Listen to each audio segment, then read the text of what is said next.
عائشة رضي الله عنها بداوي كنت أغتسل أنا ورسول الله صلى الله عليه وسلم من إناء واحد.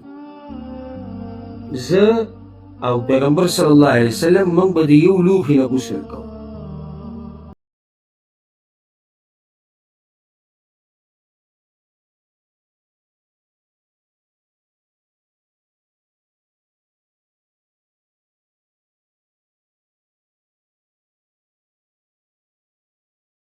ما ته پرېږده بل به ما ته پرېږده. دا حدیث امام بخاري امام مسلم راوړی. د هر اعتراض نه مخکې په خبر باندې سوچ کوو، بیا به د هغې نه بعد که څه بلاک یا ناپټي سره راولي نو بیا یې راوړی. په اول به خبرې ته څه کوې؟ سوچ به کوې. دا ته ګوره ما د پیغمبر حدیث بیان، دا د هغه د بیبي خبره. دا د وهابیانو مسله ده. پرېږده مړه وهابیان او احناف او دیوبندیان او بریلیان او قیامته پورې هم دغه ټکي ګردانو. دا بس دا د وهابیانو او دا د احناف او دا د حنبلیانو او دا د سعودي والو او دا د پاکستان او د انډیا والو چا دا مذهب تقسیم کړی؟ چې د پیغمبر خبره راشي دا ټول پیغمبر دی.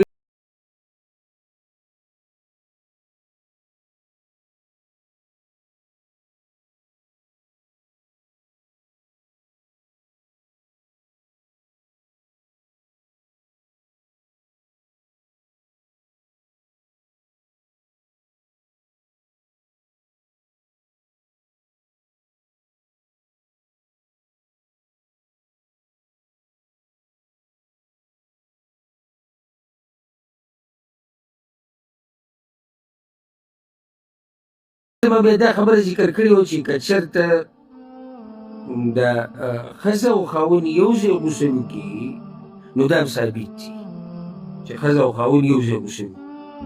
عوام پرېږده، بعض مولیانو او زما خبر نه مخکې نه شاته دی نه دی راغستی، منځ کې داسې یو منټ خبر هم نه وه، هغه یې داسې کټ کړه او هغه یې ورکړو. زما تصویر ورسره ګوره وي د وهابیانو مذهب.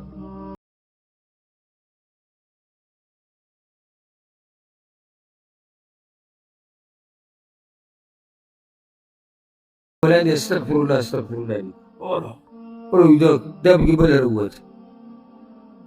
ډیش ګوره هېڅ خبره نه ده، فلم ګوره څه خبره نه ده، ټیک ټاک ګوره څه خبره نه ده، پردو ښځو سره ګپ لګوه څه خبره نه ده، پردو زنانو لغړ تصویران ګوره څه خبره نه ده، په لارو کوڅو کې جنکو ته ګوره څه خبره نه ده، هلکانو ته ګوره چې ګیر او برېت یې نه راکتلي څه خبره نه ده، چرس که څه خبره نه ده، بنګ څکه څه خبره نه ده، سود خوره څه خبره نه ده، شراب څکه څه خبره نه ده، خو خپلې ښځې سره لامبل. اره یا الله توبه استغفر.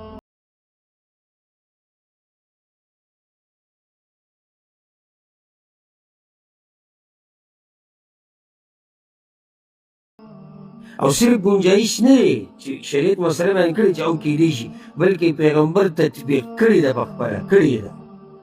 ته د هغه نه زیات تقواداري، ته د هغه نه زیات حیاناکي.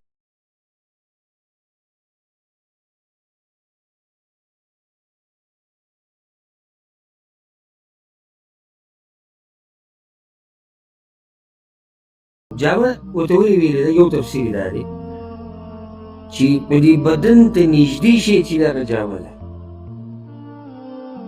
نو دوی د یو بل دپاره دغه حیثیت لري. یعنې دا ښځه خاوند چې د یو بل سره میلاو شي او کپړه یې نه وي په بدن باندې، نو د یو بل دپاره جامې شي.